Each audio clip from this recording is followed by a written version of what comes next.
Sabe aquelas lembranças que ficam com a gente, mesmo anos depois, como se estivessem esperando um momento para voltar à tona? A história que vou contar hoje é desse tipo. Ela mistura inocência, curiosidade e um desconforto crescente que, na época, parecia difícil de explicar. Espero que você consiga sentir o peso e o mistério desses momentos tanto quanto eu senti. Quem nos conta esse primeiro relato é a Nayara. Boa noite, Dom. Resolvi dividir isso porque, até hoje, esses dias me perseguem como uma pergunta sem resposta. Quando eu tinha 8 anos, nossa família se mudou para uma casa que ficava à margem de uma floresta densa. Meus pais estavam receosos sobre comprar um imóvel cujo quintal terminava exatamente onde começava a mata. Tinham preocupações com animais selvagens invadindo nossas lixeiras ou atacando nossos cachorros, além do medo constante de que, explorando demais entre as árvores, algum de nós pudesse acabar se perdendo. Ainda assim, a casa era barata. Meu pai apreciava a tranquilidade e o isolamento. Minha mãe adorava o estilo do lugar. E para mim e meus irmãos, a ideia de brincar em um quintal amplo e descobrir os mistérios da floresta era irresistível.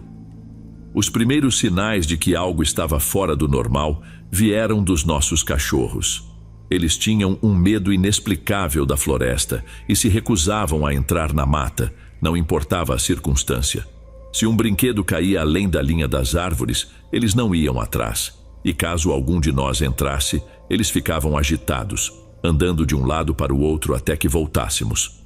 Em várias ocasiões, percebíamos os cães encarando fixamente um ponto na floresta, visivelmente aflitos, às vezes rosnando ou latindo, mas nunca víamos o que os incomodava. Em uma dessas vezes, meu irmão tentou provar que não havia perigo carregando um dos cachorros até dentro da mata. Porém, assim que teve a chance, o animal escapou e correu em pânico direto para dentro de casa.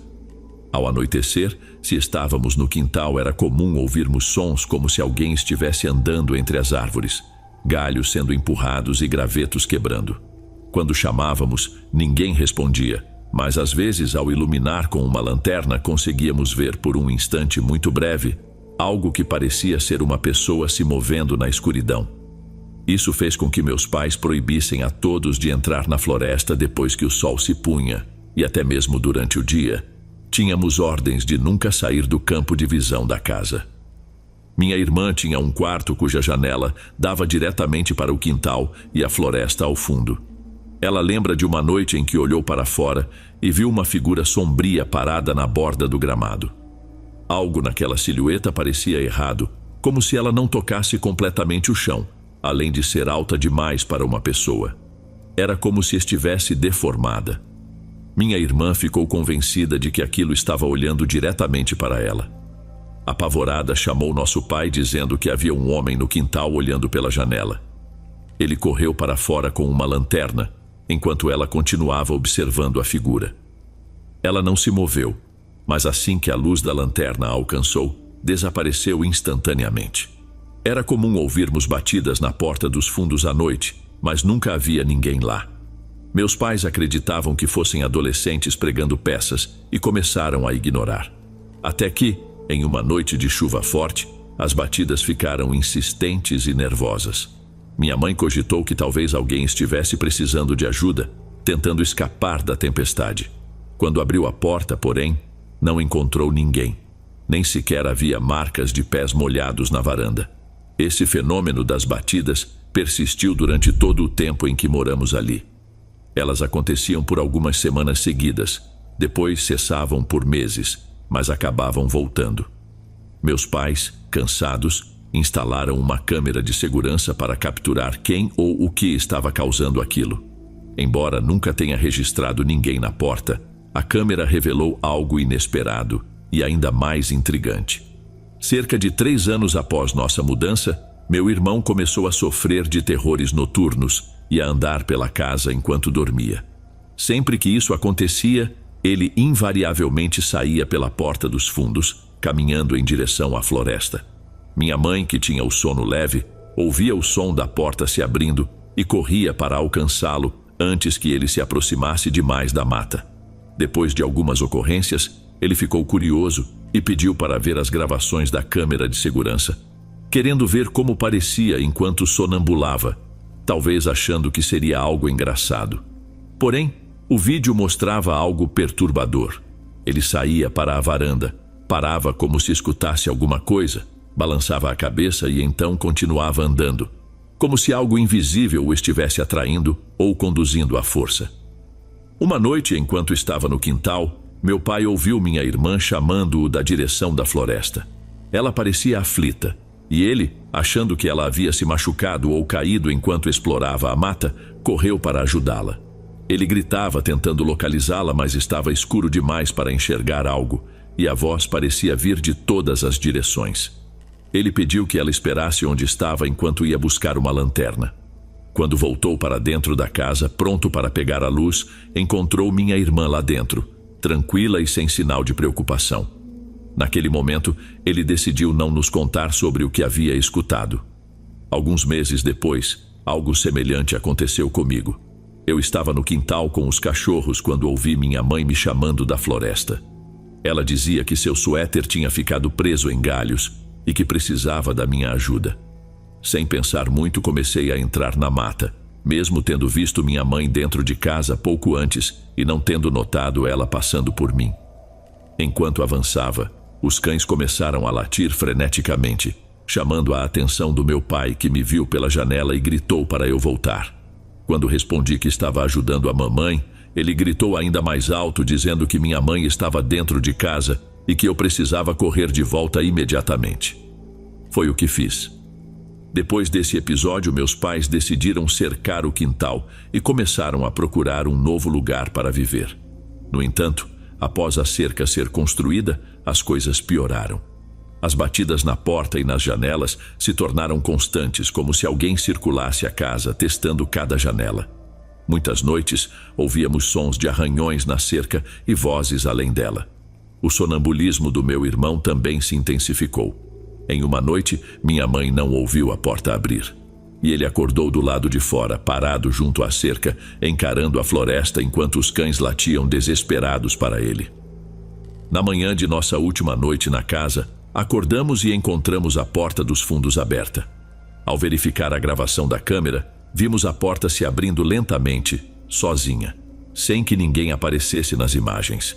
Depois que nos mudamos, o sonambulismo do meu irmão cessou, mas ele ainda sofre com terrores noturnos e uma ansiedade profunda.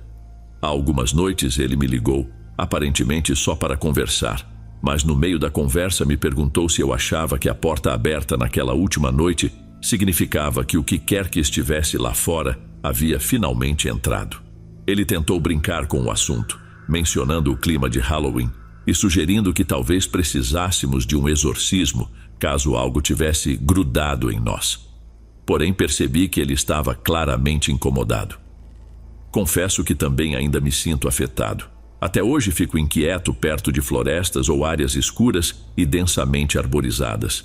Não sei exatamente o que havia naquelas noites entre as árvores, mas tenho uma certeza inquietante. Se tivesse oportunidade, aquilo teria nos consumido por completo. Antes de irmos para o próximo relato, se você é novo por aqui, não se esqueça de se inscrever no canal e ativar o sininho para receber as próximas histórias. Sua presença é importante e seu apoio é essencial. Bem, vamos continuar.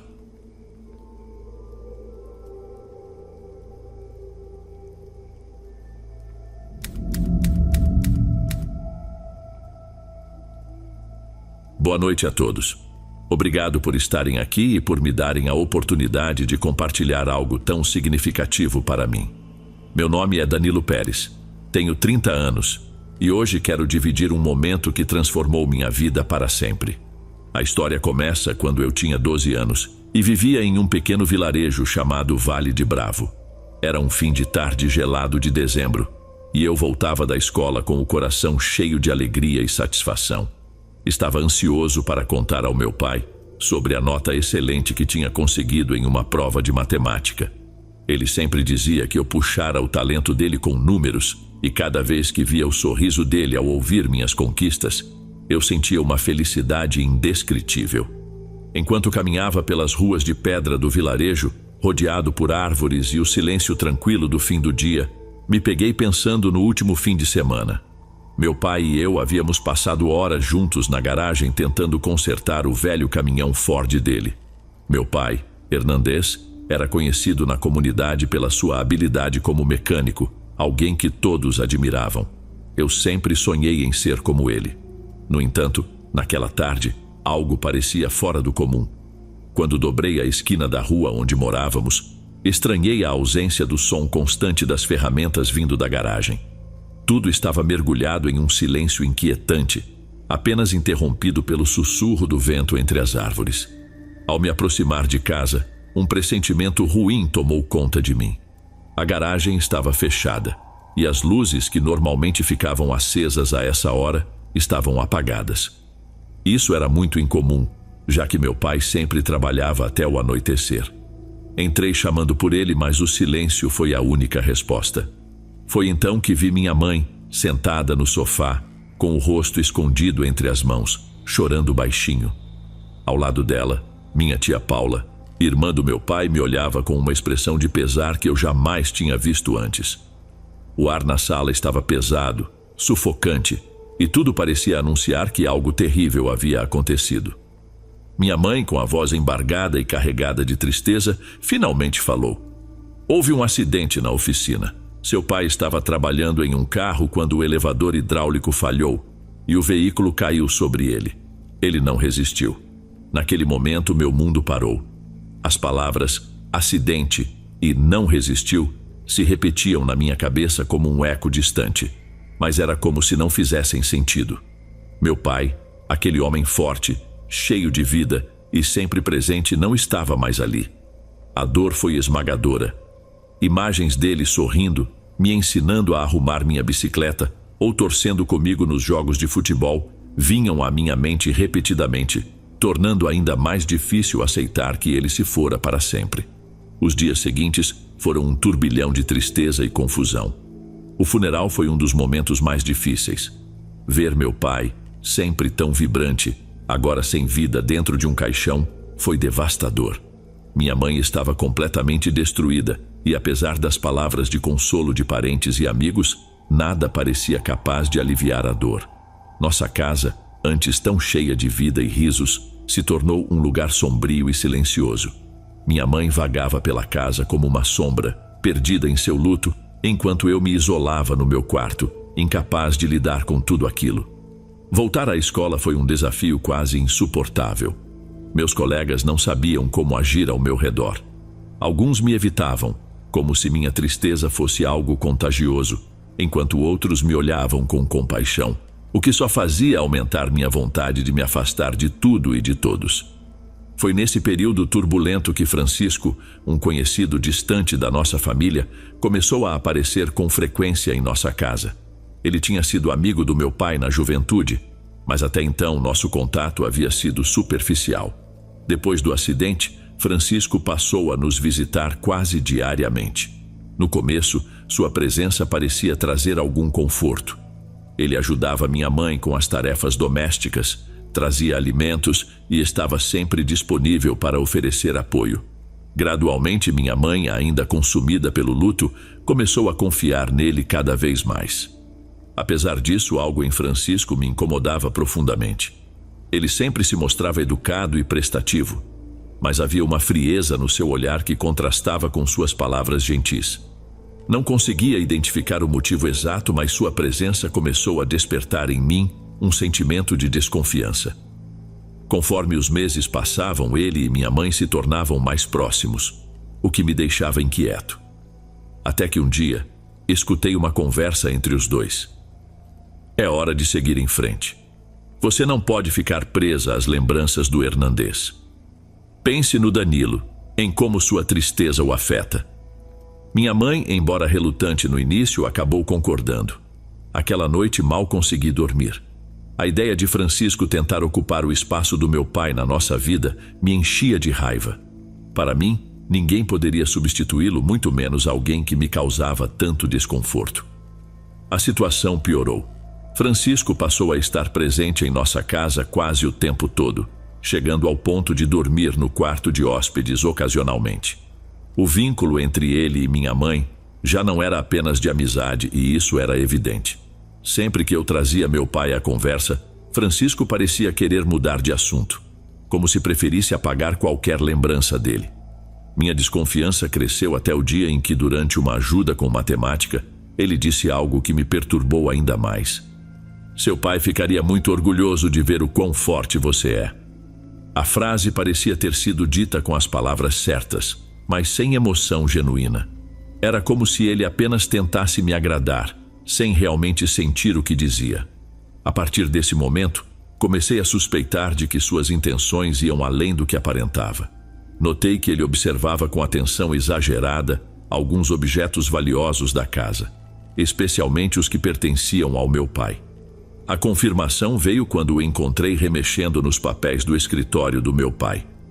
Perguntei o que estava fazendo ali e ele respondeu com uma desculpa pouco convincente.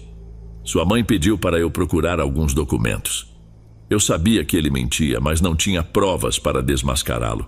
Sentia que algo errado estava acontecendo, mas estava impotente para proteger minha mãe, que confiava cegamente nele. Decidi buscar ajuda.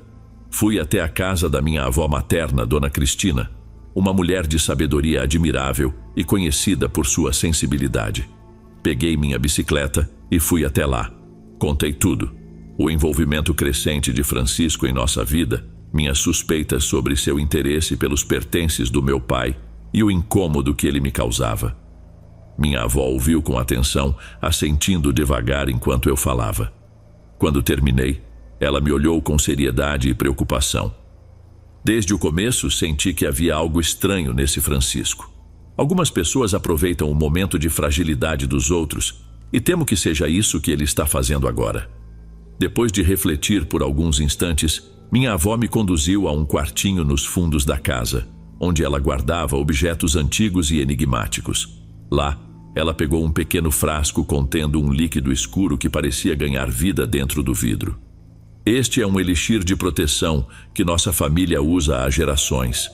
Você deve borrifá-lo nos cantos da casa, principalmente nos lugares onde Francisco costuma ficar. Mesmo sem estar completamente convencido de que aquilo faria diferença, senti uma intuição forte para tentar. Naquela noite, enquanto minha mãe e Francisco dormiam, percorri a casa em silêncio, borrifando o líquido em cada canto. Enquanto realizava essa tarefa, uma sensação estranha tomou conta de mim, como se uma presença invisível se movimentasse ao meu redor. Não sabia ao certo o que estava mudando, mas tinha certeza de que algo estava acontecendo. Nos dias que se seguiram, notei mudanças sutis. Francisco, que antes demonstrava confiança e tranquilidade, começou a agir de forma inquieta. Pequenos gestos entregavam sua atenção. Ele olhava ao redor com desconfiança, como se buscasse algo fora do lugar, ou ficava em silêncio repentinamente, como se sentisse uma presença diferente no ambiente. Minha mãe, imersa em sua rotina, não percebia esses detalhes, mas eu observava tudo com atenção. Certo dia, durante o jantar, vi Francisco se coçando de maneira compulsiva nos braços e no pescoço, claramente incomodado. Preocupada, minha mãe perguntou se ele estava bem. Sinto algo estranho nesta casa, como se o ar estivesse pesado e houvesse uma energia desagradável. Vocês não percebem? Tenho certeza de que algo mudou. Foi a primeira vez que vi Francisco afetado por algo que ele não podia controlar. Enquanto ele falava, tive que segurar um sorriso. Parecia que o elixir estava finalmente cumprindo sua função. Mesmo com essas mudanças, minha mãe continuava confiando nele, aparentemente alheia ao desconforto crescente de Francisco.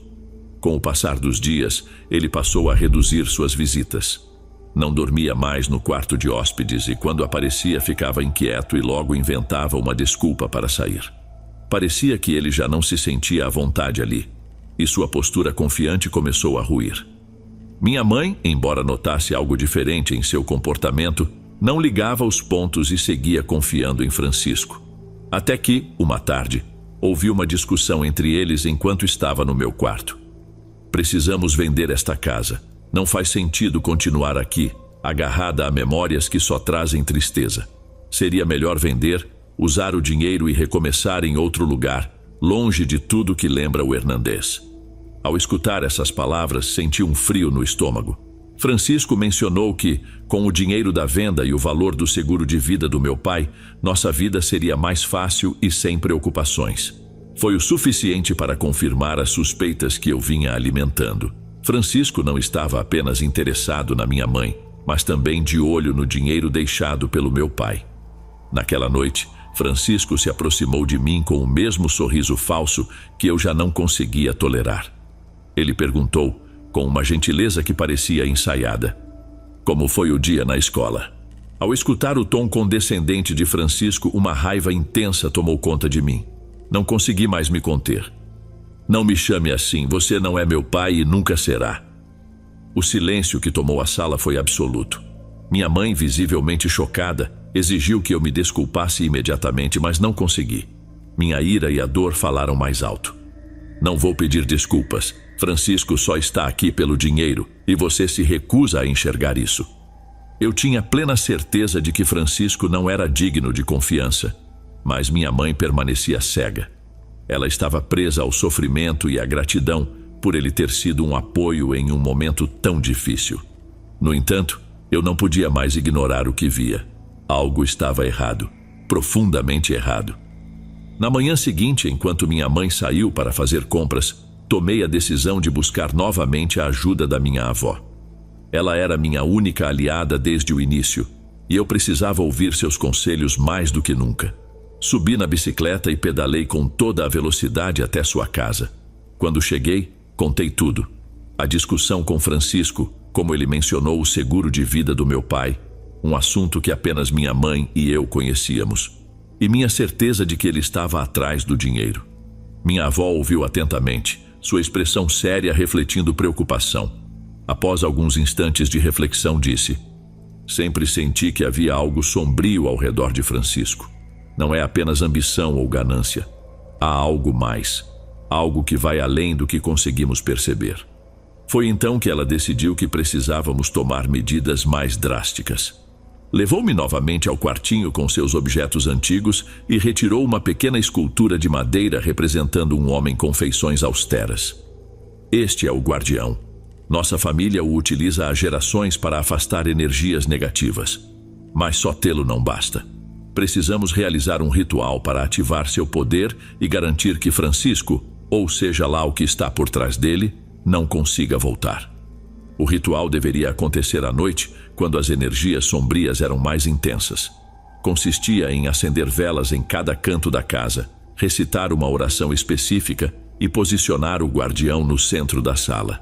Quando minha mãe voltou para casa naquela mesma noite, contei a ela sobre o ritual e as palavras da minha avó. Inicialmente relutante, ela acabou aceitando, percebendo que não tínhamos outra saída. Preparamos tudo: as velas, a oração e o guardião. Esperamos a noite cair antes de começar. Conforme caminhávamos pela casa acendendo velas e recitando a oração, uma sensação estranha tomou conta do ambiente. O ar parecia mais denso, como se algo invisível nos envolvesse. Tudo estava indo conforme o planejado, até chegarmos ao centro da sala para posicionar o guardião.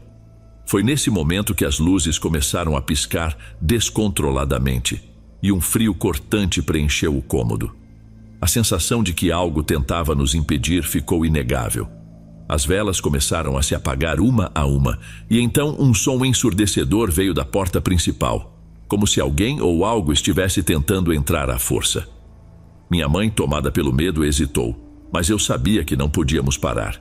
A única chance de nos livrarmos da presença de Francisco, ou do que quer que fosse, era completar o ritual. Colocamos o guardião no centro da sala e eu, com toda a energia que restava, recitei a última parte da oração. De repente, um rugido profundo e gutural ecoou por toda a casa, um som que parecia não pertencer a este mundo. As sombras nas paredes começaram a se mexer, alongando-se de forma grotesca, quase como se ganhassem vida própria. Por um momento, tive certeza de que não conseguiríamos concluir o ritual. Mas naquele instante, o guardião começou a emitir uma luz fraca que rapidamente se intensificou. As sombras pararam de se mover. O rugido foi enfraquecendo até desaparecer por completo, e o peso que parecia sufocar o ambiente foi dissipado. O ar voltou a ser mais leve. Havíamos conseguido. O que quer que estivesse influenciando Francisco tinha sido banido. Quando o silêncio finalmente se instalou, minha mãe e eu nos olhamos, exaustos, mas aliviados. Sabíamos que havíamos quebrado algo poderoso, mas a sensação de que o perigo não estava completamente afastado continuava a pairar sobre nós. Francisco se fora, mas a sombra de sua presença parecia ainda nos rondar. Nos dias seguintes, a casa permaneceu estranhamente calma. Ainda assim, a inquietação não me abandonava. Sentia que, embora a entidade que controlara Francisco tivesse sido repelida, ela não desaparecera por completo. Era como se aguardasse pacientemente uma nova oportunidade de se manifestar. Minha mãe também parecia afetada. Começou a ter pesadelos frequentes, acordando assustada durante a noite. Algumas vezes, eu a ouvi sussurrar o nome de Francisco, dizendo que o via em seus sonhos. Apesar de eu tentar tranquilizá-la dizendo que tudo havia acabado, no fundo eu sabia que não era verdade. Algo ainda nos observava, à distância, esperando. Foi em uma dessas manhãs estranhas que decidi limpar a antiga oficina do meu pai. Enquanto movia ferramentas e caixas, encontrei algo inesperado. Um pequeno compartimento escondido em uma das paredes do fundo. Estava coberto por uma lâmina de metal parcialmente solta. Ao removê-la, descobri uma caixa de madeira escura, com delicados entalhes cobrindo a tampa. Dentro da caixa havia documentos e fotos antigas do meu pai, mas o que mais chamou minha atenção foi uma carta, escrita há muito tempo. A carta endereçada a ele revelava um segredo perturbador. Meu pai havia feito um pacto com a mesma entidade que controlara Francisco. O acordo, segundo a carta, tinha como objetivo proteger nossa família, mas trazia uma condição perigosa. Caso meu pai morresse, a entidade poderia tentar retornar para reivindicar o que considerava seu. Naquele momento, tudo começou a se encaixar. Meu pai havia se sacrificado para nos proteger, mesmo após sua morte. No entanto, sua ausência permitiu que a entidade encontrasse um meio de voltar, usando Francisco como ferramenta. Fiquei estático, tentando compreender o que aquilo significava. Sabia que precisava agir, e minha primeira reação foi procurar minha avó mais uma vez. Naquela tarde, corri até a casa dela e mostrei-lhe a carta. Ela leu com calma, mas sua expressão era de tristeza e preocupação. Sempre desconfiei que seu pai tinha feito algo especial para nos proteger, disse ela. Mas nunca imaginei que fosse um pacto com uma entidade sombria. Minha avó explicou que acordos desse tipo sempre carregam consequências. Por mais que meu pai tivesse agido com as melhores intenções, pactos com forças obscuras nunca terminam sem um preço alto. Ela também deixou claro que, mesmo com a entidade temporariamente contida, ela continuaria buscando uma forma de retornar. Sabíamos que nossa batalha estava longe de terminar. Minha avó me garantiu que o ritual com o guardião havia surtido efeito, mas alertou que precisávamos reforçar ainda mais a proteção da casa e da família. Ela insistiu que a vigilância seria essencial e que não podíamos nos permitir relaxar. Voltei para casa com um peso no coração. Apesar de entender melhor a situação, sabia que a luta estava longe de terminar. Decidi manter a carta em segredo, pois minha mãe já havia passado por sofrimento suficiente. Em vez disso, foquei em fortalecer as barreiras ao nosso redor.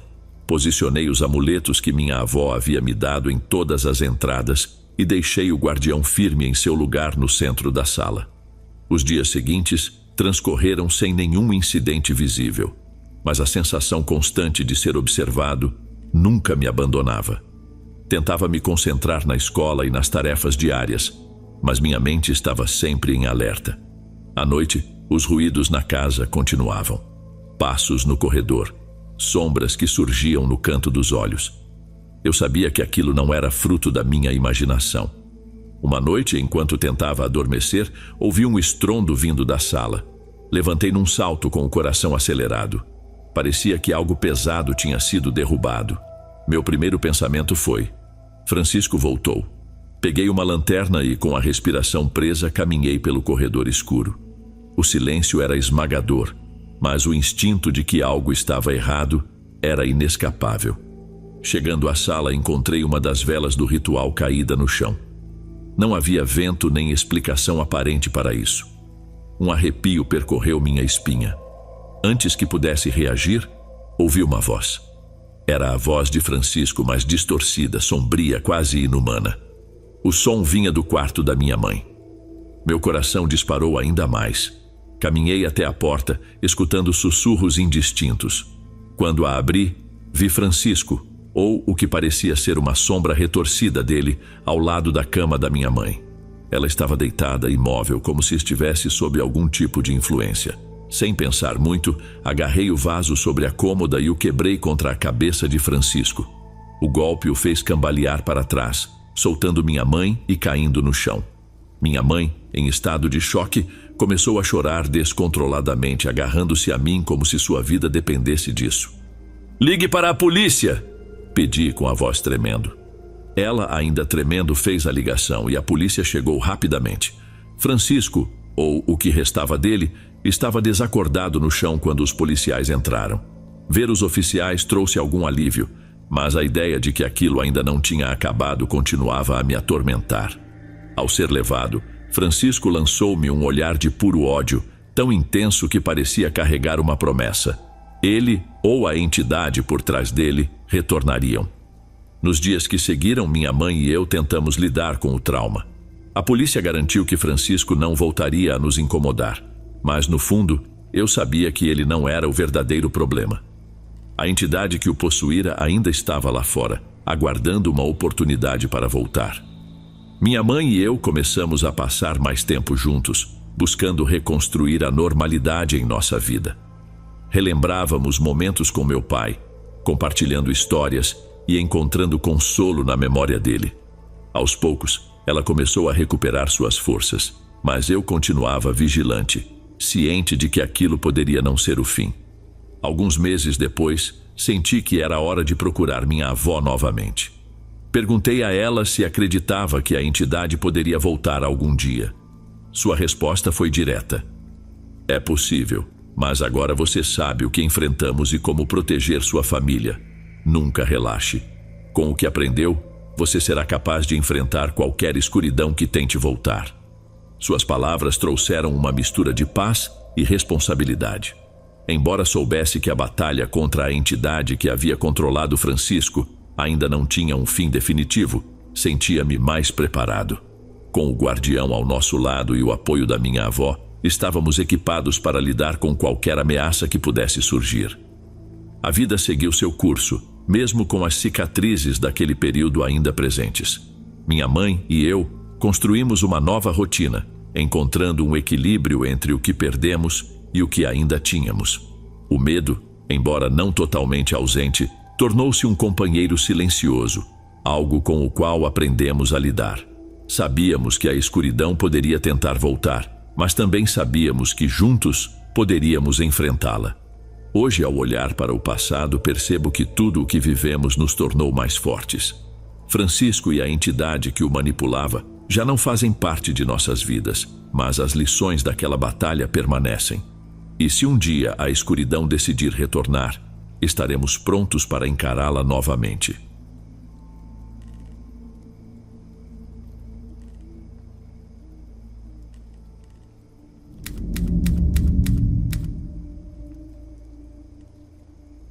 Há algum tempo ouvi essa história de uma pessoa que preferiu permanecer anônima. Vocês logo entenderão o motivo. Essa pessoa compartilhou comigo o seguinte: "Não vou dizer que tenho orgulho do caminho que minha vida tomou. As coisas aconteceram de um jeito que escapou do meu controle, e algumas oportunidades surgiram, embora eu nunca as tivesse buscado. Sou curandeiro, moro aos pés da colônia Independência, em Monterrey, bem perto do Rio Santa Catarina. Com o tempo, as coisas por aqui ficaram mais complicadas, especialmente por causa da violência e da criminalidade. Quem conhece a região entende o que estou dizendo. Comecei a atender casos que, embora não fossem inéditos para mim, traziam um peso diferente. Pessoas de gangues rivais começaram a procurar minha ajuda. Talvez soubessem da presença uns dos outros, talvez não. De qualquer forma, eles me tratavam como uma figura à parte, alguém que podia ajudá-los a aliviar seus males. Mesmo assim, não deixava de temer pela minha segurança. Uma tarde, enquanto estava no meu consultório, uma casinha simples que eu usava exclusivamente para trabalhar, apareceu um jovem. Ele tinha 21 anos, mas parecia mais frágil do que alguém da sua idade. Pálido, magro, era fácil perceber em que tipo de situação ele estava envolvido. Sua roupa, seu semblante, até mesmo a mochila que carregava, tudo denunciava isso. Não era preconceito, mas um padrão que eu já reconhecia. O rapaz estava muito inquieto.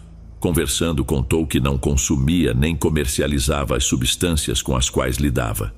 Ele era um dos chamados halcones, os jovens que ficam de vigia, observando os movimentos da vizinhança e reportando para os que realmente comandam o tráfico. Com a voz carregada de medo, disse que há dias vinha sendo seguido por um homem. Ele aparecia em todos os lugares, encarando-o sem parar. Mas eu sabia que o motivo da visita não era alguém vivo o perseguindo. Se fosse o caso, ele procuraria outra pessoa. Então comecei a fazer perguntas. Quem era esse homem? Ele o conhecia? O quão perto ele o seguia? O rapaz hesitava em me dar respostas diretas, limitando-se a dizer que era alguém que parecia não estar mais neste mundo, como um fantasma. Descreveu o homem como muito ferido, com o rosto machucado, passando frequentemente em frente à sua casa. Às vezes, até entrava. A última vez que o viu foi na sala de sua casa, avançando lentamente em sua direção e deixando marcas no chão. Mas quando outros familiares chegavam, ninguém via nada. Ele, porém, tinha certeza do que estava acontecendo. Eu sabia que ele não estava me contando tudo. Ele buscava ajuda, e era meu dever correr o risco e mostrar que eu estava ali para ajudá-lo, sem julgamentos.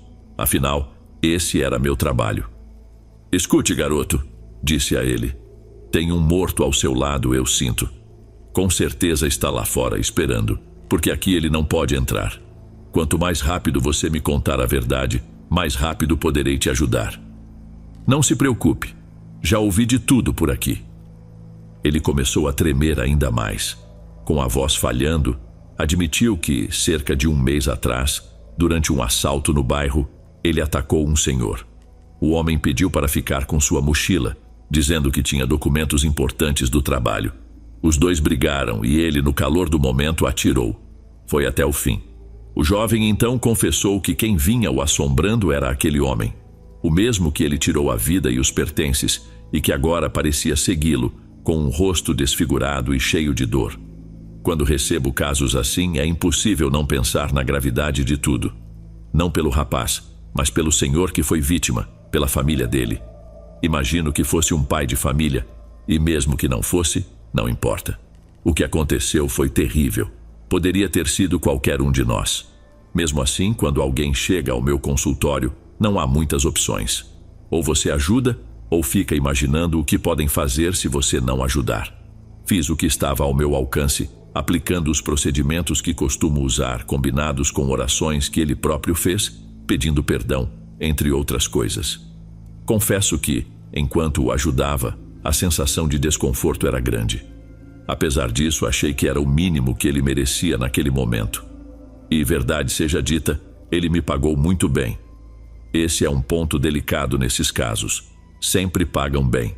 Não quero parecer insensível, mas uma semana depois de tê-lo atendido, vi no noticiário que ele havia morrido em um confronto. Senti um misto de emoções. Por um lado, um certo alívio, porque no fundo, acredito que existem dívidas que as pessoas acabam pagando, cedo ou tarde. Quando algo ruim acontece por acidente, ainda é possível entender mesmo que não se justifique. Mas quando há intenção, a responsabilidade é diferente, e esse peso sempre encontra uma forma de cobrar o que é devido. Para aquele jovem, a cobrança chegou cedo demais. Se estiver gostando dos relatos, não se esqueça de já deixar o seu like, ele é muito importante. Bem, vamos continuar.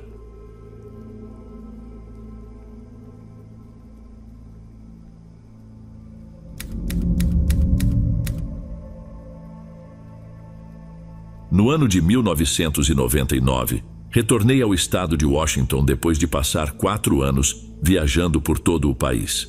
Minha avó, sempre gentil, me acolheu em sua casa, permitindo que eu morasse com ela por um tempo até conseguir me estabilizar. Apesar de não gostar do porão, nunca gostei, na verdade, Aceitei porque não tinha custo e ela não se incomodava com o Brutus, meu labrador preto de 40 quilos.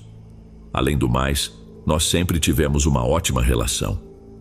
Uma noite, cerca de 3 meses depois de me mudar, despertei ao sentir o Brutus se remexendo na cama e balançando o colchão.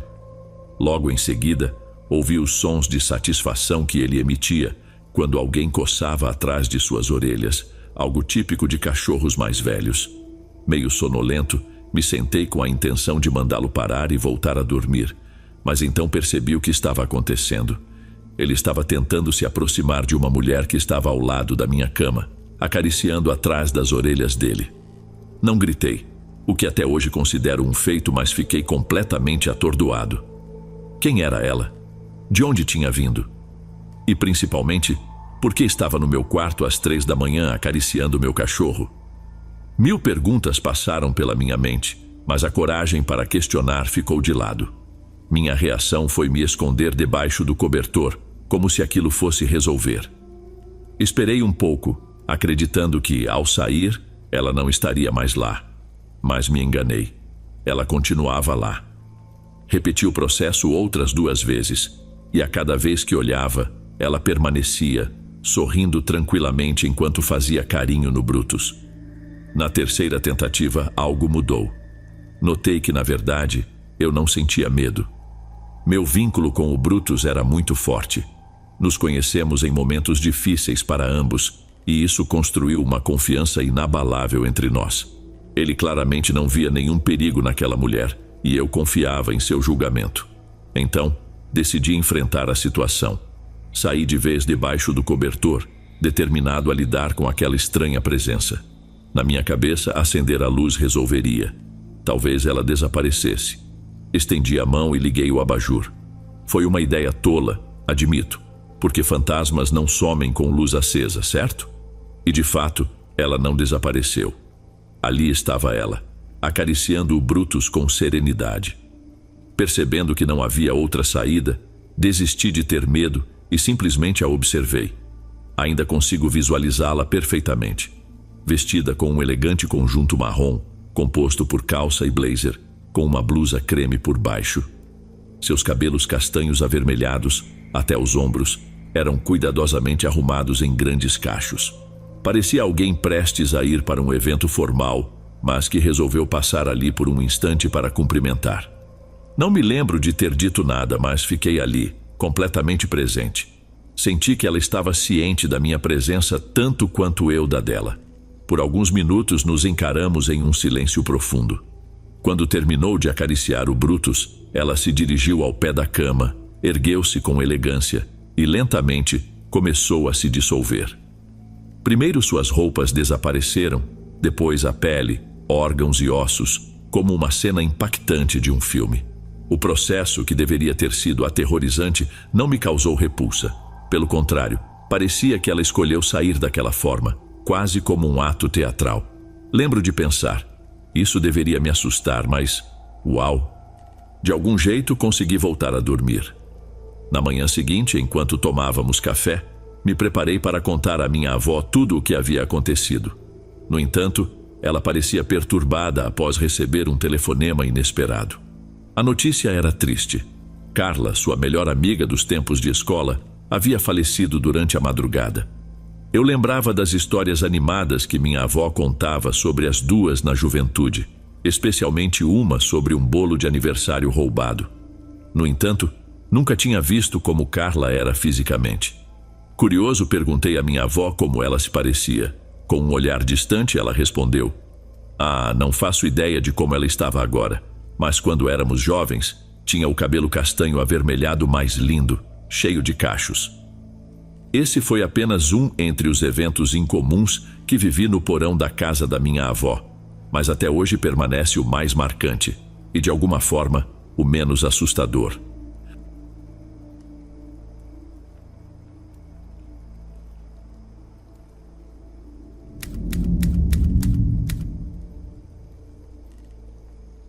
Há momentos em que encontramos alguém que parece nos impactar de um jeito único, quase como se já nos conhecêssemos de outra existência. Na minha família, histórias de encontros com o sobrenatural não são incomuns, embora eu mesmo raramente tenha passado por algo do tipo. Tive alguns episódios, mas são esporádicos. No entanto, esta noite foi diferente. Sei que aconteceu. Não há invenção nem exagero. Minha cidade está localizada próxima a uma praia, e no dia 4 de julho temos o hábito de assistir aos fogos refletindo na água. Este ano, seguimos a tradição. Minha esposa e eu chegamos, preparamos nossas cadeiras e nos acomodamos na areia, aguardando a escuridão para que o espetáculo começasse. A noite estava perfeita, com uma brisa leve e agradável. Cerca de 20 minutos depois, um aroma peculiar me alcançou. Era um cheiro que só consigo descrever como rosas que começaram a murchar. Doces, mas longe de estarem frescas. Não era desagradável, mas tinha algo perturbador, como flores deixadas por tempo demais num vaso. Foi então que a vi. Caminhando de costas na nossa direção, surgiu uma mulher jovem, vestida com shorts jeans, camiseta e um boné. Ela parecia ter uns 25 anos, com cabelos castanhos ondulados que caíam até a metade das costas. Sua presença imediatamente chamou minha atenção, não porque fosse deslumbrante. Era bonita, mas não de uma forma incomum. E sim, porque havia algo estranho nela. Seu rosto era bonito, mas parecia desajustado, como se suas feições não combinassem completamente. Ela parou a uns 5 metros de distância e virou-se para me encarar com um sorriso.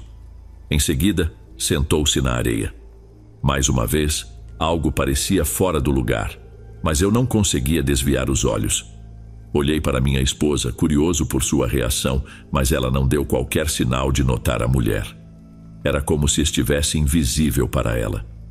O cheiro de rosas envelhecidas voltou a preencher o ar. A jovem sentou-se de lado em relação a nós, tirou as sandálias e ficou olhando para o céu, completamente alheia ao movimento da praia. Duas coisas me pareceram ainda mais peculiares ao observá-la. Primeiro, ela não tinha nenhum celular ou dispositivo eletrônico, o que era incomum, já que todos ao redor estavam tirando fotos ou mexendo no telefone. Segundo, suas roupas pareciam saídas direto dos anos 70.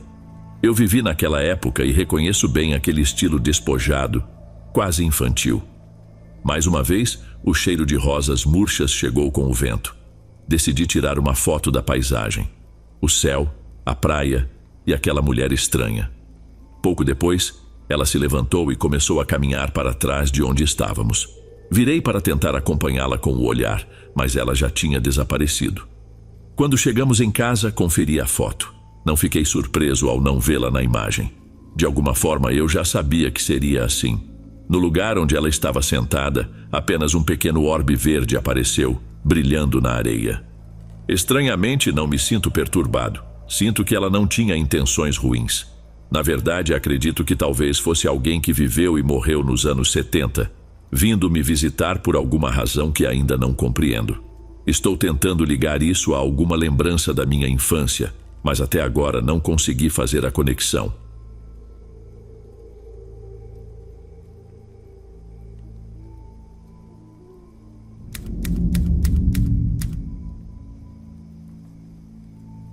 Quando tinha 14 anos, participei de um evento da igreja na noite de Halloween chamado Noite do Aleluia, uma alternativa cristã ao tradicional Halloween.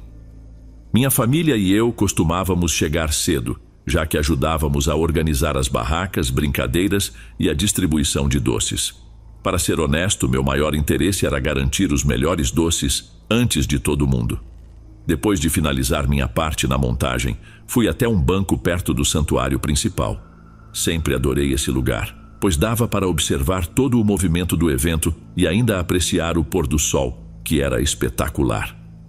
Com meu PSP em mãos, eu rolava a lista de músicas quando um homem se aproximou e puxou conversa. Nunca fui de muita conversa, então geralmente tentava encurtar situações assim. Mas aquele sujeito tinha uma presença acolhedora, como se fosse um velho amigo. A conversa fluiu e em algum momento perguntei se ele era novo por ali, já que nunca o tinha visto antes. Ele explicou que frequentava a igreja há anos, mas deixou de ir depois de um incidente. Curioso, quis saber mais sobre o tal incidente. Ele parou por um instante, me encarou e falou algo que me deixou intrigado. Algumas coisas na vida não são normais, e é melhor não mexer em coisas que deveriam ser deixadas em paz. Não entendi bem o que ele queria dizer, e vendo minha confusão, ele apenas comentou que, no futuro, eu entenderia. Enquanto assimilava aquilo, olhei para o PSP nas minhas mãos, e quando levantei os olhos de novo, ele não estava mais lá. Olhei em volta, mas não havia sinal dele, só algumas pessoas organizando as barracas. Era estranho, simplesmente não fazia sentido. Alguns meses depois, durante outro culto, estava sentado no santuário principal, me preparando para realizar meu trabalho voluntário no andar superior, onde funcionava uma área para crianças. Ao final do culto, era minha função verificar se as salas estavam vazias e apagar as luzes. Nesse dia, porém, algo me marcou profundamente. Antes de sair, o pastor anunciou um funeral que seria realizado em breve. Quando as telas do santuário exibiram o rosto da pessoa falecida, fiquei paralisado. Era o mesmo homem com quem tinha conversado na noite do Aleluia. Custei a acreditar no que tinha visto. Ainda em choque, subi as grandes escadas em direção ao andar superior para cumprir minhas tarefas. Uma colega voluntária, percebendo que eu parecia pálido, perguntou se estava tudo bem. Disfarcei e disse que não era nada, seguindo para apagar as luzes. O corredor no andar superior era longo, com portas em ambos os lados, e ao fundo, uma janela grande com uma persiana. Sempre deixava a persiana aberta para que a luz natural iluminasse o corredor, o que me dava um pouco mais de segurança enquanto trabalhava sozinho naquele espaço silencioso. Assim que saí da sala, um pânico tomou conta de mim. O ambiente ficou extremamente gelado e uma sensação inquietante me dominou. Parecia que algo estava escondido nos cômodos escuros, esperando o momento certo para me atacar. Enquanto tentava encontrar coragem para simplesmente sair correndo, meu olhar foi atraído para uma das portas mais à frente. Por uma fresta, vi surgir a cabeça pequena de uma criança que me observava. Ficou ali por poucos segundos antes de desaparecer novamente dentro do quarto. Chamei por ela imediatamente, mas o silêncio foi absoluto. Curiosamente, o medo que me paralisava minutos antes desapareceu, e então saí do último cômodo, avançando pelo corredor iluminado. Em poucos segundos, cheguei ao quarto onde tinha visto a criança. Acendi as luzes e revirei o lugar, mas não encontrei ninguém. A ausência dela começou a me incomodar, trazendo de volta a apreensão que eu achava ter superado. Apaguei as luzes daquele quarto, já sentindo o arrepio voltar. Foi nesse momento que algo assustador aconteceu. Antes de sair, olhei para a janela do último cômodo, aquela mesma que iluminava o corredor. Subitamente, uma sombra enorme e disforme passou diante dela, bloqueando quase toda a luz. Era tão escura que parecia absorver o brilho ao redor, e seu contorno, que parecia em movimento, era perturbador. Foi o bastante para me tirar dali. Corri com toda a força que tinha, descendo as escadas como se minha vida dependesse disso. Na base das escadas, fui interceptado por um dos recepcionistas, que pediu para eu não correr. Sem pensar, contei a ele o que havia acabado de presenciar, mas sua expressão deixou claro que ele achava que eu estava delirando. Mais tarde, no caminho de volta para casa, compartilhei tudo com meus pais, mas, sendo céticos, não levaram a sério. Apesar disso, não tenho dúvidas sobre o que vi naquele dia. Até hoje, o simples pensamento desse episódio me arrepia e me faz questionar o que realmente aconteceu naquele lugar.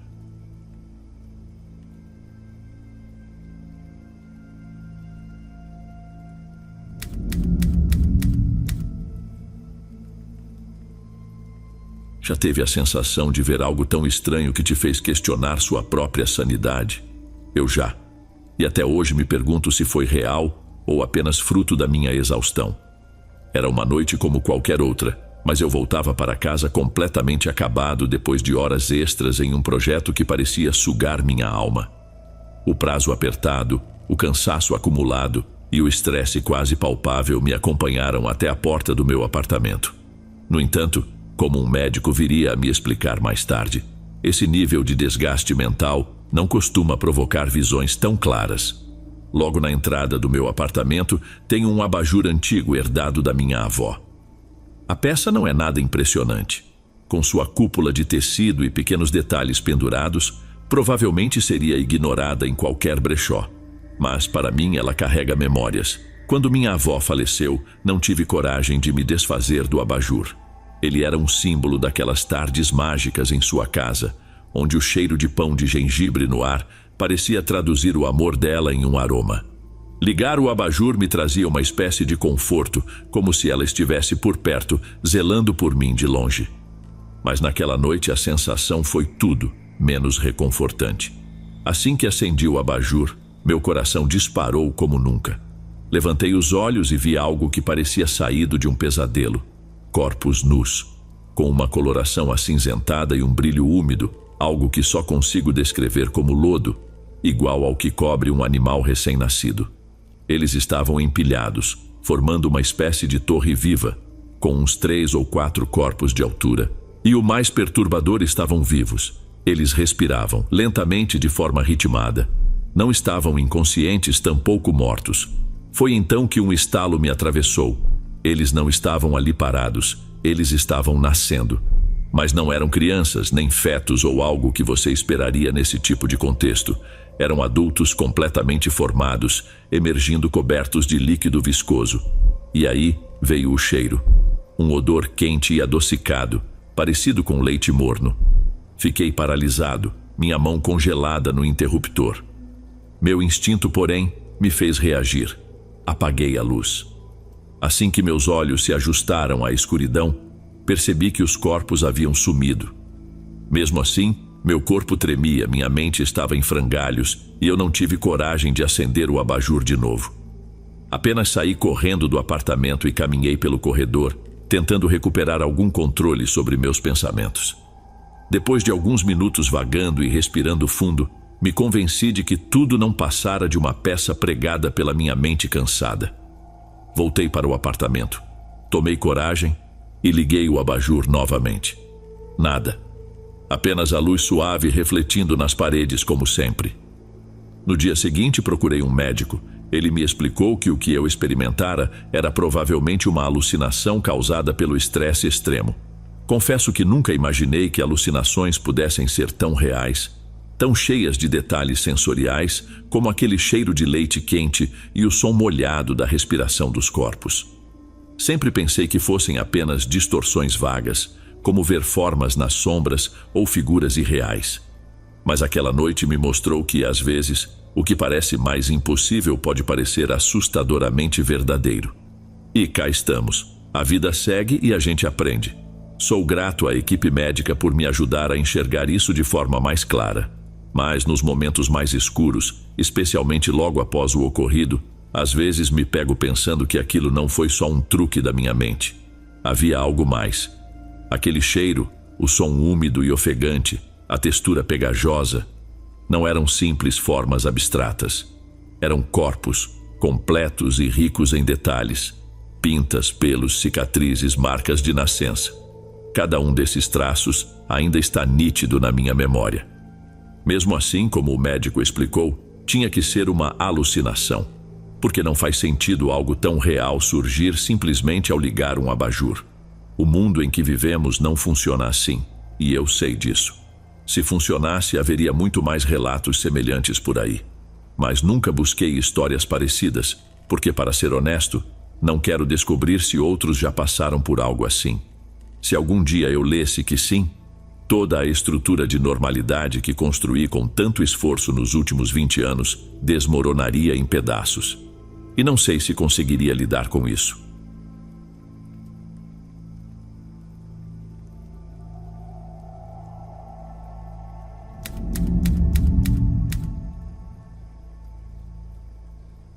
Há uma década decidi me aventurar sozinho pelo Parque Yellowstone. Naquela época estava quase terminando a faculdade, mas por pouco não concluí, já que gastava boa parte do meu tempo em festas. Sentindo a necessidade de mudar, me afastei de tudo: álcool, drogas e o caos ao meu redor, e embarquei em quase uma semana de caminhada pelo parque. Essa experiência acabou sendo transformadora, tanto para a minha relação comigo mesmo, quanto para minha percepção de diversão sem artifícios. O cenário era de tirar o fôlego. O verão em Yellowstone é espetacular, e eu capturei inúmeras imagens incríveis, riachos cristalinos, pequenos lagos tranquilos e até os locais improvisados onde dormia. Meu abrigo muitas vezes era só uma lona esticada entre duas árvores, com meu saco de dormir como único conforto. Amigos da faculdade riam quando souberam dessa aventura, achando que era uma tentativa de me provar algo, já que nunca fui ligado em atividades ao ar livre. Para rebater o ceticismo deles, fazia questão de registrar tudo. Cada local onde dormia recebia uma foto antes de eu me ajeitar para a noite. Sempre conferia as fotos no instante em que as tirava, então acreditava conhecer cada uma delas. Quando finalmente voltei para casa, reuni os amigos para mostrar as imagens. Até então, não esperava nada fora do comum, mas algo aconteceu. Enquanto passava as fotos e curtia as reações deles, surgiu uma imagem que me fez congelar. Era meu abrigo, mas o ângulo era inexplicável. Parecia ter sido tirada de uma altura de uns 15 ou 20 metros, olhando diretamente para baixo. Para piorar, lá estava eu, claramente visível dentro do saco de dormir, completamente imóvel. A luz na foto indicava que havia sido capturada bem cedo pela manhã. Que visão incrível! Você subiu em alguma árvore para tirar isso? Perguntou um amigo impressionado. Demorei a responder. Meu cérebro tentava, em vão, fazer sentido daquilo. O lugar onde dormi naquela noite não tinha árvores próximas, muito menos algo tão alto que pudesse dar aquele ponto de vista. Meu silêncio prolongado fez meu amigo insistir. O que foi? Qual o problema? Por fim, consegui murmurar algo. Eu não tirei essa foto. A reação inicial foi de descrença. E quem tirou então? Você estava sozinho, não estava? Olhei para eles tentando manter a calma e confirmei. Sim, estava completamente sozinho. Só então o peso da situação começou a se formar. Era um mistério que ninguém na sala conseguia explicar. Felizmente, eles estavam ali comigo para ver a foto pela primeira vez, porque sozinho eu teria surtado. Enquanto tentávamos racionalizar, surgiram teorias. Talvez algum estranho tivesse passado por lá, pegado meu celular e feito a foto antes de devolver. Mas isso não fazia sentido. Não havia árvores naquele local, justamente o motivo de eu tê-lo escolhido, já que queria um horizonte desobstruído. A conversa ficou tensa. Eles até sugeriram que talvez eu estivesse lembrando errado da geografia do lugar. Porém, depois de garantir repetidamente que não havia árvores por perto, todos ficaram quietos. Apenas encaramos o vazio sem respostas. Aquela foto não deveria existir, mas existia. Então, como? Aquela imagem não saía das nossas cabeças. Tentamos de tudo para encontrar uma explicação lógica, mas nenhuma teoria fazia sentido. Em certo ponto, sugeri a um amigo que voltássemos juntos a Yellowstone para investigar.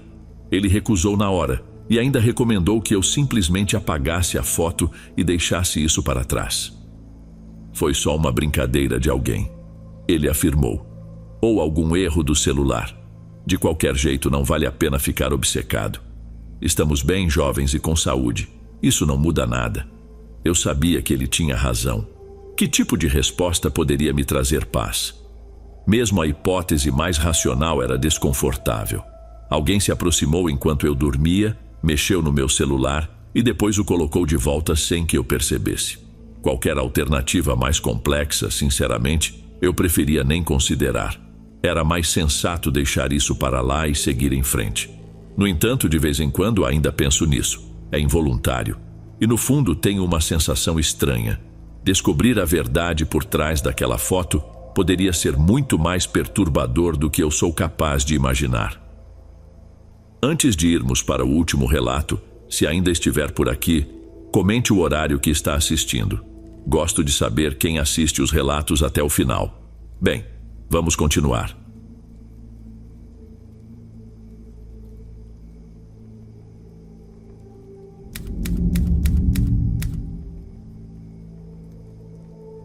Há alguns anos, ainda com pouco mais de 20 anos, minha vida girava em torno de corridas de longa distância. Era algo que comecei por recomendação da minha mãe, que brincava ao dizer que eu precisava me livrar da tal gordura de bebê. No início, Correr era um suplício, algo que eu fazia com muita relutância. Mas, ao notar os primeiros resultados, continuei e acabei ficando dependente da tão falada euforia do corredor. Logo, me inscrevi na minha primeira competição, uma corrida recreativa de 5 quilômetros. Não alcancei nenhuma posição de destaque, nem cheguei perto dos 10 primeiros lugares. Mas aquele evento foi o ponto de partida para algo maior. A partir de então, correr virou parte de quem eu era. No meu círculo familiar e entre amigos, eu era conhecida como a corredora. Ao longo dos anos, investi uma pequena fortuna nesse hábito, perto de 1.000 libras em equipamentos como tênis específicos, suportes de joelho, fitas de tornozelo e até itens inusitados como fitas protetoras para mamilos. Correr era uma atividade que eu fazia com tanta intensidade que só pararia quando não tivesse mais fôlego. Agora, acredita se eu disser que não corro há quase 3 anos? Se alguém, no auge dessa fase, tivesse me contado que eu simplesmente largaria as corridas de uma hora para outra e abandonaria de vez minhas leggings de lycra, eu teria dado risada. Mas, se essa pessoa pudesse me mostrar o motivo, acho que eu entenderia. Para explicar, preciso falar sobre uma mulher chamada Vanessa Marcodi. Vanessa nasceu no mês de junho de 1989, nos Estados Unidos, no estado de Massachusetts.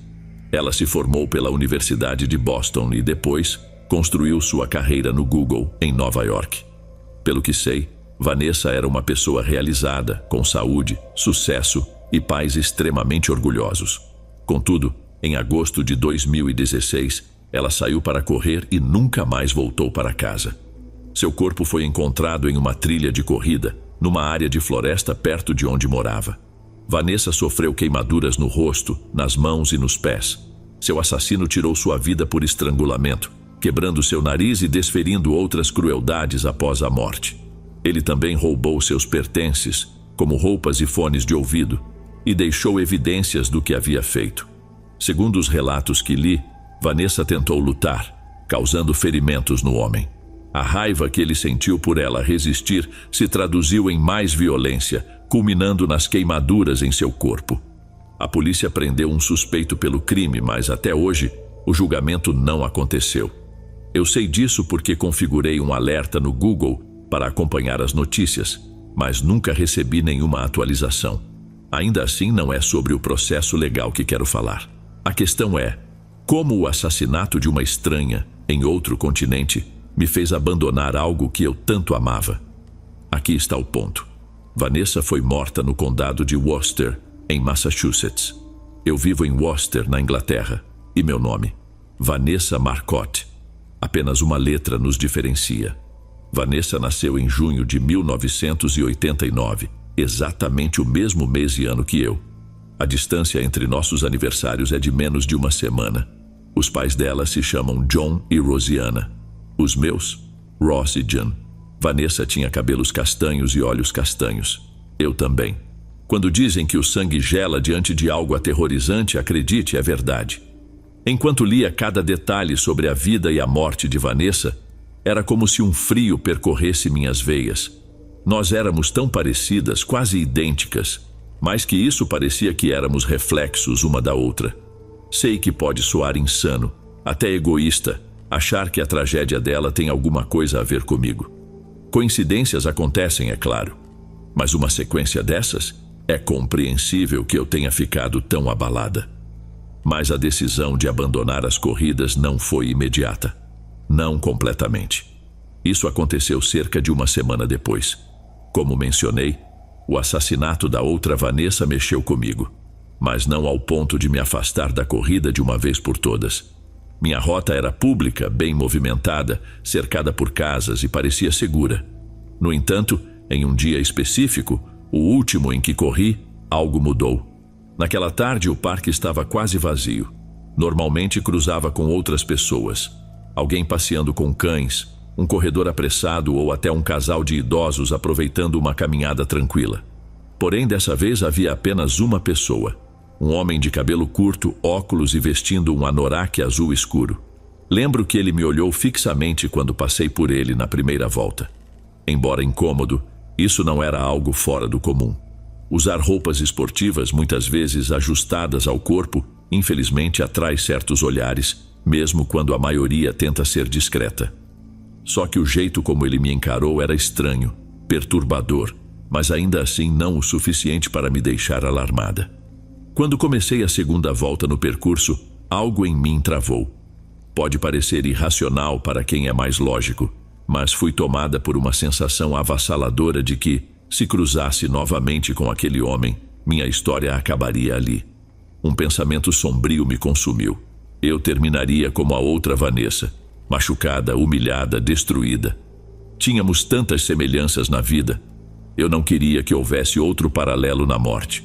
Prometi a mim mesma que faria uma pausa de uma semana.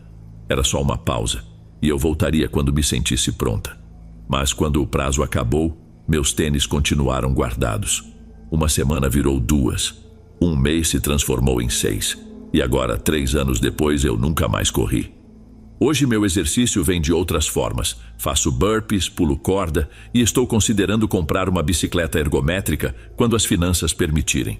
Escolho qualquer coisa, menos correr, porque no fundo tenho certeza de que enquanto mantiver distância da corrida, posso ter a chance de viver uma vida longa e tranquila.